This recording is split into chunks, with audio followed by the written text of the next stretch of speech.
So this afternoon, we're going to just celebrate the Business Community Ownership Fund, which quite frankly could be a game changer for what's happening in major cities, particularly here in Seattle. I'm going to describe it in a little more detail. We have a few folks that will speak after me that are a little more into the weeds of this exciting program. And I'll just describe it sort of conceptually by saying it's the first in the nation innovation business property ownership program where participating owners in this beautiful establishment here, for example, and you'll hear from the owners, have the security of stable, affordable occupancy costs that aren't, again, set by market demands. And so I'm going to loop back to this, but let me get some thank yous out of the way. Because most importantly, as the mayor of this city, I really need to thank the creative leadership that we see from our Office of Economic Development team under Markham McIntyre. I want to thank Daniel Marsh. You'll hear from Daniel in a minute, President and CEO of Grow America, and that is a cool name, by the way. Vicky Fahey, and by the way, I'm going to ask for permission now. I'm going to try to go all in on everyone's name here. They said, Mayor, just use their first names. We don't stop at first names. Vicky Fahey, Vice President and Northwest Program Officer for Global Philanthropy at JPMorgan Chase. Thank you, Vicky. And then I'll introduce the owners later, the founders of Law Union Studio. That's where the real magic happens.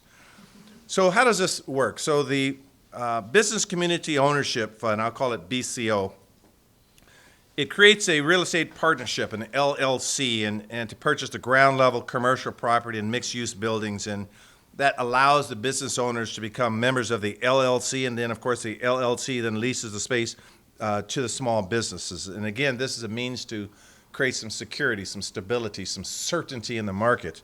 We looked, our Office of Economic Development looked at the numbers in terms of, we all know how unaffordable Seattle has gotten, not just for residential, but for small businesses. And we've said repeatedly in our platforms that small businesses is sort of the foundation of a great city. If you don't have a thriving small business environment, then you are indeed failing as a city. So this fund that is now created, and it's a great strategy, is part of our comprehensive suite of commercial affordability, our tools in our toolbox, all designed to support entrepreneurs sort of reach their glory as a small business. It helps them to stay here. It gives them the kind of support we need. You may recall that we have the Seattle Restored program under OED's leadership, again, that matches small business owners and artists with vacant commercial storefronts downtown, as an example, where we're trying to activate matters. We have the Tenant Improvement Fund that's we've created, where we provide funding to offset costs for tenant build-outs and renovation of commercial space. Communion Restaurant is a good example of some of the work that we're doing. So why do we do this work?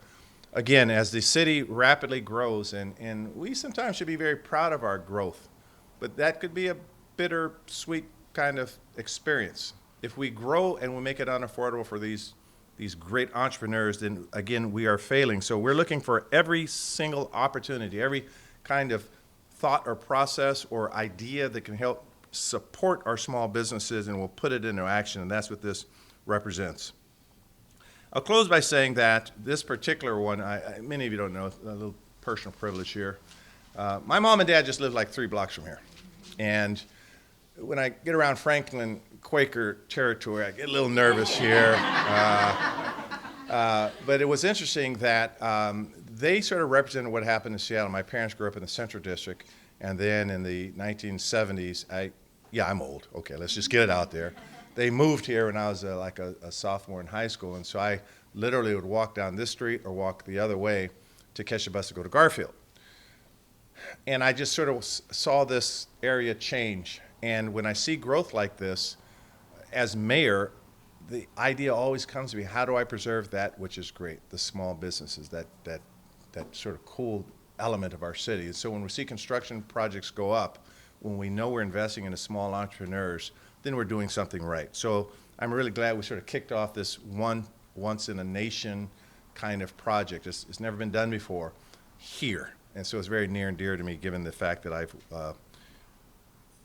was always good when I was young, so I didn't get in trouble on these streets. I was going to say I got into trouble on these streets. I didn't do too much bad stuff. So with that, I'd like to introduce Daniel Marsh, the President and CEO of Grow America, formerly known as the National Development Council. And Dan, just by a little context, has worked in economic and community development for more than 35 years. And so he is not old like me. We're just what we call seasoned in this kind of work. We're seasoned. Daniel Marsh. Thank you, Mayor. Thank you very much. Thank you. Well, good morning. Well, this is great space, isn't it? It's kind of the space that you look in and creative things are going to happen. It's light and airy, and it's great to be in space like this. But there are so many people to thank. I have 2 pages here, and I won't read them all, but certainly to the mayor and the staff of this OED. Without their support, this program never would have happened. It's a difficult program, but it's very creative, and it's designed to really fill a need in the community. JPMorgan Chase, been our partner all over the country for many, many years. And their support, and with the grant money that they made available, we were actually able to put together this prototype program, which really is going to make a difference. And Mayor, I agree with you. I think that we're at ground zero right here. I think this can be a prototype for communities all over the country. So why the Business Community Opportunity Fund? We've been working in economic community development since 1969. Our roots are in Bedford, Stuyvesant, and Brooklyn. Early work with Senator Robert F. Kennedy, before my time. So we're both on the we're both old, but it's before my time. But the idea was to really build community, not from the top down, but from the bottom up. People need to have a stake in that community. There needs to be stability. And aside from housing, what is the most stable thing that makes a neighborhood? And that's small business. And as cities change and as times change, in fact, we see many of the community businesses that were staples in that community disappear because of economic opportunity that building owners, landlords, and other businesses have. And that's okay. We're all capitalists, but we have to be sensitive to what happens in our communities, and we have to make sure that we're giving people a chance. And the BIPOC business community has historically been locked out of most credit markets. You hear the terms underbanked or unbanked. That's really true. And right from the start, from 1969 when we were formed, our purpose has been to go into the communities and really try to put together programs that help minority business entrepreneurs, help create affordable housing, and develop programs with our partners, which are mostly communities like Seattle, really put together strategies that will help them keep those neighborhoods intact, but at the same time still provide economic opportunity. And that's what we're really doing here. We're providing economic opportunity to folks, businesses that there's no generational wealth. There's no ability to really, in many cases, to take a home equity loan. There are credit cards, but that's a road to disaster. And we need to figure out ways to give entrepreneurs the ability to locate and to have a stable work environment and a place to run their business for years and years and years. Recently, the Federal Reserve did an access to credit survey, and it showed that about 60% of white business owners applying for a loan received the credit that they wanted. Less than 35% of Black and less than 41% of Latino business owners received the credit they were asking for. A big gap. And when you're trying to put together a program to build your business, you can't be worrying about fighting with your landlord about when the next rent increase comes, because in communities that are redeveloping, rents are continuing to go up. So what we decided, and it wasn't my program, it was really Chuck DePue, who works for me, and Tony and other staff, decided that we needed to do something. So we created a mechanism to allow a small business owner, a BIPOC business owner, to acquire real estate in a partnership with us, with our organization. They can run their business, but they're part of the partnership to learn what owning real estate and operating that real estate in support of their business really means. There's a little bit of a tax benefit because they're part of the LLC, so they're learning about that, but we want them to be able to grow their business, create jobs, and be able to really do what they're intended to do without having to worry about am I going to move in 5 years? Do I have to replace all these wonderful cabinets and things like that? So the program is designed to give opportunity. The program is designed to provide stability. And the program is designed also to keep neighborhoods together and hopefully have those neighborhoods grow in a very diverse fashion. So we're happy to be part of it. We want to take it nationwide, but first, Representative Hackney, we'd like to take it statewide. So the pressure is on, but certainly I think when you hear from Sonia and Sergio, you'll see why this program is so valuable and so important to communities like Seattle. So thank you very much. Thank you, Daniel. Thank you, Daniel. To quote the immortal words of, I think his name is Ron Burgundy from the Anchorman, this is a big deal. I want to recognize our council president. Our council president, Sarah Nelson, is here. Thank you for joining us. And I want to recognize our department head of the Department of Neighborhoods, Jennifer Child. Thank you for being here. This is great work that we're combining with OED and our Department of Neighborhoods. I'd like to introduce Vicki Fagee. She is the Vice President and Northwest Program Officer for Global Philanthropy at JPMorgan Chase. She leads the philanthropic grant-making strategy and portfolio across the Pacific Northwest region of Washington and Oregon and Utah and Idaho. And she and I knew each other from other work that she did, and it's really nice coming full circle to work with you on this project. Thank you, Vicki. Here is Vicki. Thank you, Mayor Harrell. Throughout the Puget Sound region, business disparities and gaps persist among racial and ethnic lines, with only 8% of minority-owned firms reporting revenues greater than $500,000. At the same time, as we've heard several times today, small businesses continue to struggle with commercial affordability, both in finding a property for their business and then the ability to finance the expense of building out that space. JPMorgan Chase and our philanthropic investments look to build an ecosystem of support, financing opportunities, and contracting opportunities to allow BIPOC entrepreneurs to stabilize and grow as a tool for wealth creation, as well as providing living wage employment. But just as families need an affordable home to grow and thrive, so do small businesses. That's why we made a significant investment in Grow America and the Business Community Ownership Fund. We are proud to be partners with the City of Seattle in this effort, and we hope that our investment encourages other civic partners to join us in creating affordable pathways for communities and small businesses. Sonia and Sergio, congratulations on the opening of this wonderful space and of realizing this dream. I know it took a little while to get here, but congratulations.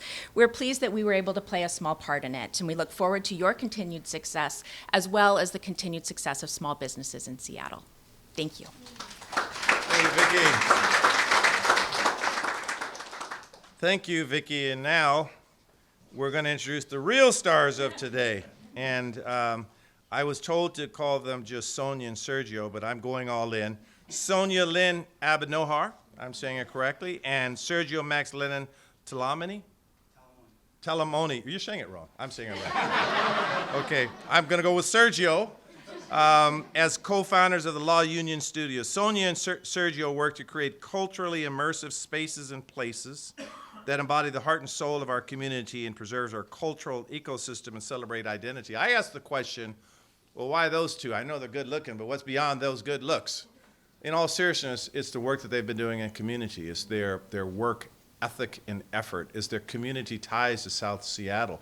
It's that they are reputed to be people of outstanding character who give back to the community. So when we try something like this, we want to make sure we have the kind of creative talent that we all could be very, very proud of. And I think we made a great choice here collectively, this ecosystem of doing this work.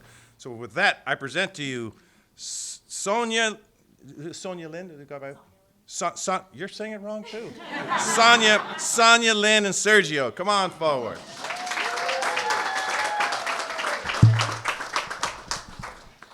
Ooh, lots of people here. Quite a test. I just want to start by saying thank you to you all. Thank you to all of our partners, to all of our legislators. The list is endless, but I would start with Grow America. Thank you for trusting in us. Thank you for believing in our work and our outreach. Thank you to Mount Baker Housing for the opportunity to be here. Thank you to the City of Seattle, Office of Economic Development, and all of the wonderful folks there, Heidi Hall, everybody. We're an architectural design practice rooted and based here in South Seattle. We started our practice 6 years ago, out of our house, helping small business owners achieve the dream that we currently have today in creating their spaces and realizing their dreams and their values. Go ahead. I think, Sergio and I left Seattle. We were born and raised in Seattle, and we had left to go to school in California and do our architecture program, and we always felt the need to come back home, and find community and build community, and we kind of organically did that when our small business friends and family, wanted to enter their first brick and mortar spaces. And so we're like, yeah, we're architects, we can do that. We know how to navigate the permitting process and kind of all those different obstacles to embark on your first build out. And so we realized that there was definitely a need for that in the communities that we were in, BIPOC small businesses, first and second to brick and mortars that people were opening. And so we kind of took the leap and doubled down on it and opened La Union Studio, and have been able to help over a dozen small business owners in the Seattle community, the small business community, from Chinatown International District to all the way in Rainier Beach. So we're just really grateful for the opportunity to be able to do that and come back home and have a space in the Mount Baker community. I went to Franklin High School. Okay.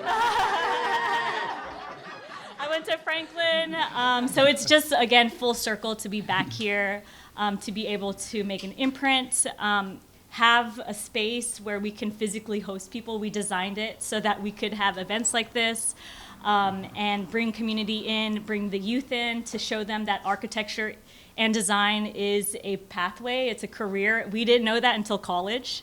So that is an opportunity for us to really, provide the community benefit. And when we started La Union Studio, we were kind of, very organically just doing things that felt right. And I think it's working out with everybody here supporting us.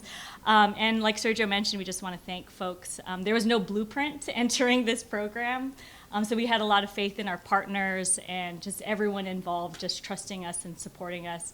And with our new space, we want to make a bigger impact and reach more folks, small businesses. We also want to, just venture into more government contracting, the residential sector, and custom residential development. So with the stabilized rent, I think we have more opportunities to do that.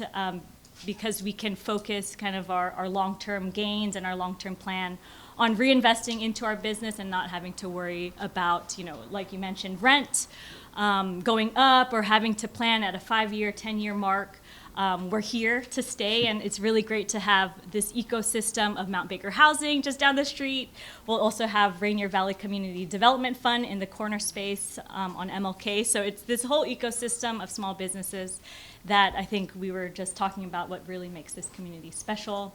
We're just really happy to have folks in this space. It feels really nice to have, I think, over 20 people. I think we designed for like 20, 25, but it's working out. So yeah, and just to close, the BCO Fund is going to allow more small businesses to take control over their own spaces and make informed decisions, long-term decisions that impact their stakeholders and their community. And so to our legislators, please support the business community ownership funds, allocate more resources so we can help small businesses like ourselves. Thank you so much. And I also want to shout out JPMorgan Chase, who's been kind of our silent partner in the background. So thank you so much for trusting in us and believing in us. Yeah, and this is a really unique program just to close out in working with small businesses and helping them get into their commercial spaces. It's not easy acquiring a property. It's not easy seeing, the sticker shock of the construction costs and the build out. And so having that kind of all roped into one program where you're not, the sources and uses and having to navigate all of that as a small business owner while also running your business, we see that firsthand when working with our clients. So having a consolidated program with the support from Grow America, the city, and all of our partners is really, really, special, and we're so blessed to be here. So thank you. Thank you. We should all be proud. Everyone here in this room should be proud of La Union Studios' historical success and, most importantly, the future in front of us. And so as we celebrate this grand opening, I'm equally excited to announce the second Business Community Ownership Fund project has been identified. And this summer, Marjorie's, owned by Shell icon Donna Moody. I believe I saw you on your scooter. She will be opening a new location. She'll be opening a new location secured through the BCO Fund in the heart of the Central District, and we hope we don't have to wait in long lines, because everyone wants your great. You want to say a few words? If you want me to. I'd love to. Come on in. It's Donna Moody. I got pushed up here. I Yes. just want to say. We welcome it. I remember having a coffee with Chuck and Heidi at Cafe Vol, a small business in the Central District, about 2 years ago to start dreaming about what this might look like. And obviously it looks amazing. Just being in this space, hearing that you all were going to be the first ones, and what you do and what you can do for small business is so inspiring. And to continue to do more of it, we dream of having the entire square, Midtown Square, all be small business owners, focused on BIPOC business owners, and I really can't imagine a better thing in our city. Thank you, Donna. And I think that requires a great amount of gratitude and thanks to OED, DON, also the mayor for believing in something like this, because without that belief, it couldn't go anywhere. And Chase is standing up for one of the first to back this idea and to invite others to do the same. Thank you, Donna. And again, I'll close by saying thank you again, Daniel and Vicki, and thank all of you for attending here. This is truly, this is a time of our lives, I think, where we continue to need hope and inspiration. And so that's what you provide to us, to this city. So thank you very much. And with that, if there's any questions, I'd be more than take a question from anyone. And if not, I'm going to count us down into our historical 3, 2, we're building one Seattle. Thank you very much.